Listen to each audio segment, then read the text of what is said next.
오늘 풋볼살롱의 한폴만패에서 주목할 선수는 리버풀로 이적을 한 코디 각포라는 선수입니다. 이 코디 각포 같은 경우에는 PSV 에인트호번에서 에이스로 활약을 하다가 이번 카타르 월드컵 네덜란드 대표팀에서 맹활약을 하면서 최근에 리버풀로 이적을 한 이 측면 및 공격 자원이라고 보시면 되겠는데, 이 코디 각포의 멀티플레이 능력이 리버풀의 공격의 위협도를 향상시킬 수 있다는 프리미어리그 공식 사무국의 칼럼이 있어서 소개를 해드리도록 하겠습니다.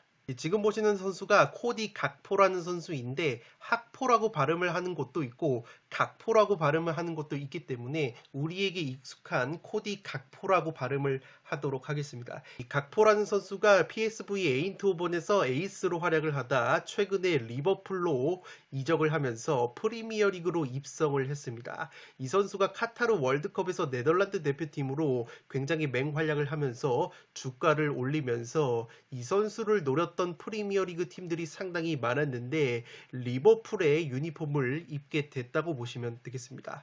그러면 이 코디 각포 선수가 어떤 선수이길래 프리미어리그 사무국에서 굉장히 주목을 하고 있는지 조목조목 살펴보도록 하겠습니다.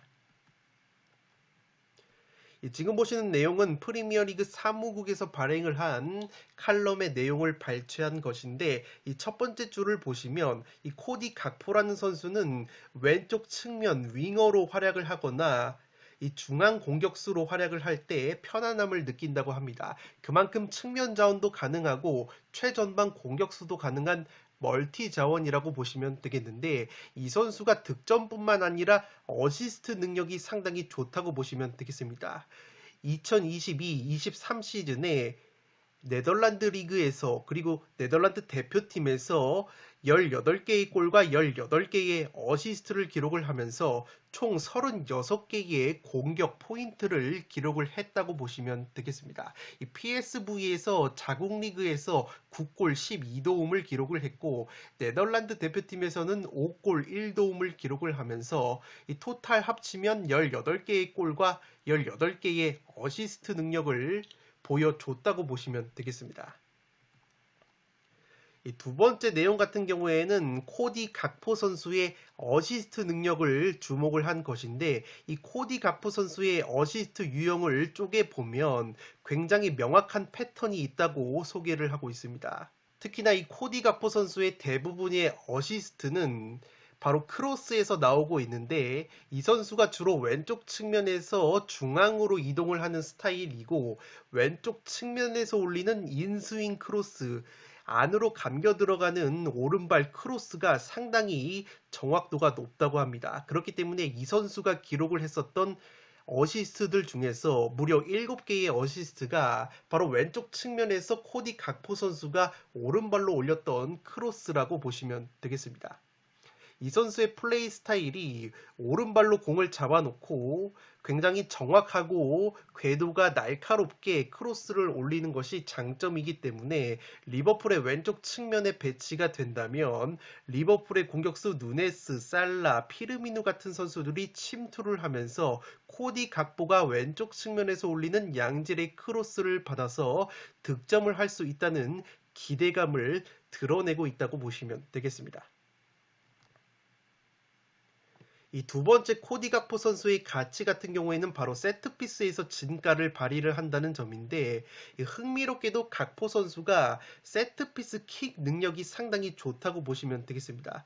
이 선수가 18개의 어시스트를 기록을 했다고 말씀을 드렸는데, 그 중에서 7개의 어시스트가 바로 세트피스 키커로서 기록을 한 것이라고 보시면 되겠습니다. 6개가 코너킥에서 나왔고 1개의 어시스트가 프리킥에서 나왔는데, 그만큼 세트피스 키커로서도 이 코디 각포 선수의 가치가 상당하다고 보시면 되겠습니다. 벨기에전 반다이크 선수에게 세트피스 상황에서 어시스트를 기록을 했었기 때문에 리버풀에서 한솥밥을 먹게 된 이 반다이크라는 수비수와 함께 굉장히 세트피스에서도 합이 잘 맞을 것으로 생각을 하고 있습니다.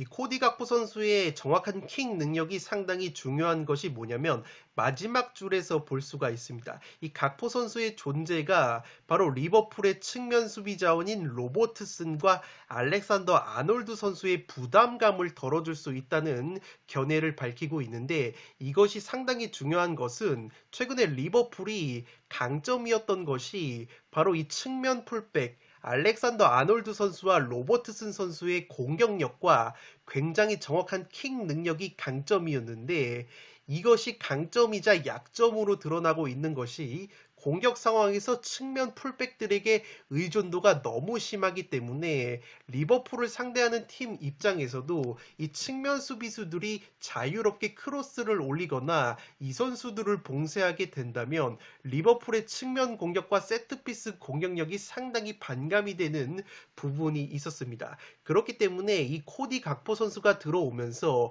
리버풀이 최근에 집중이 됐었던 측면 공격이 이 풀백에서 이 각포 선수로 조금 분산이 된다면 상당히 시너지 효과가 날 수 있는 영입이 될 것으로 생각을 하고 있습니다. 지금 보시는 기록 같은 경우에는 코디 각포 선수가 네덜란드 리그에서 기회 창출을 얼마만큼 했는지 보여주는 지표인데, 이 코디 각포 선수가 네덜란드 리그에서 59번의 기회 창출을 하면서 아약스의 플레이메이커 두산 타디치 선수와 동률을 이뤘다고 보시면 되겠습니다.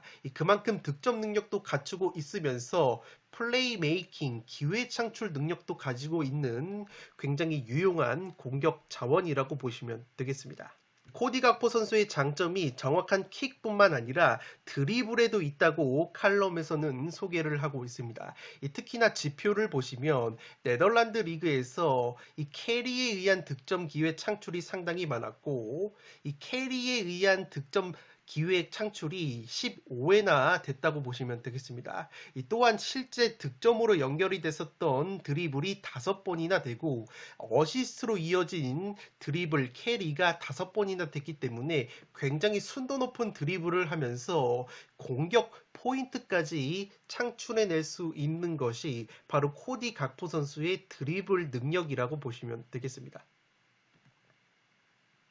마지막으로 코디 각포 선수의 장점이 또 하나 있는데 바로 양발잡이라는 점입니다. 이 오른발뿐만 아니라 왼발 정확도도 상당히 높기 때문에 이 선수를 막아냄에 있어서 수비수들이 상당히 난처하게 되는 경우가 많다고 보시면 되겠습니다. 물론 이 코디 각포 선수가 왼발도 정확하지만 확실히 오른발의 강점이 있는데, 이 선수의 전매 특허라고 할 수 있는 것은 바로 왼쪽 측면에서 안으로 들어오면서 이 오른발 가마차기로 파포스트, 먼쪽 포스트를 바라보고 가마 때리는 슈팅이라고 칼럼에서는 밝히고 있습니다. 그만큼 왼쪽 측면에서 드리블을 통해서 수비수를 벗겨낸 다음에 박스 부근에서 상대의 먼쪽 포스트를 겨냥한 오른발 가마차기 한 방으로도 득점을 터뜨릴 수 있는 것이 바로 코디 각포 선수의 능력이기 때문에 여러모로 리버풀의 공격이 최근에 살라 선수에게 의존하는 부분이 많았고, 특히나 최전방 공격수 누네스 같은 경우에는 침투 움직임은 상당히 좋지만 골 결정력이 상당히 아쉬움이 있었기 때문에 이 코디 각포 선수가 프리미어리그 템포에 적응만 하게 된다면 리버풀이 상당히 최전방 공격 쪽에서 어시스트뿐만 아니라 직접 해결할 수 있는 이 피니싱 능력도 향상이 될 것으로 보이기 때문에 이번 승무패 3회차 이번 경기로 들어온 브라이튼 원정에서 코디 각포 선수의 활약도가 상당히 중요할 것으로 생각이 됩니다. 이미 브라이튼 같은 경우에는 데제르비라는 상당히 공격적인 감독이 부임하자마자 데뷔전에서 리버풀 원정 3대3 무승부를 이끌었었던 상당히 강팀을 곤욕스럽게 만드는 팀이기 때문에 이번 경기 상당히 이변 가능성이 높게 보고 있습니다. 따라서 이 경기는 최소 투포를 써서 브라이튼 사이드를 받치면서 리버풀의 승리를 가져가야 할 것으로 보이고, 특히나 리버풀이 올 시즌 원정 성적이 상당히 떨어지는 약점이 있는 데다가 핵심 수비수 반다이크 선수마저 햄스트링 부상으로 장기 이탈이 예상이 되고 있기 때문에 무엇보다도 코디 각포 선수의 활약이 상당히 중요할 것으로 생각이 됩니다. 끝으로 영상이 도움이 되신 분들은 좋아요와 구독 버튼을 눌러주시면 풋볼살롱 채널에 크나큰 힘이 됩니다. 구독 버튼 옆에 종 모양의 알림 설정을 해주시면 그 누구보다 빠르게 양질의 축구 승무패 프로토 관련 분석 컨텐츠를 만나보실 수 있습니다. 지금까지 풋볼살롱이었습니다. 감사합니다.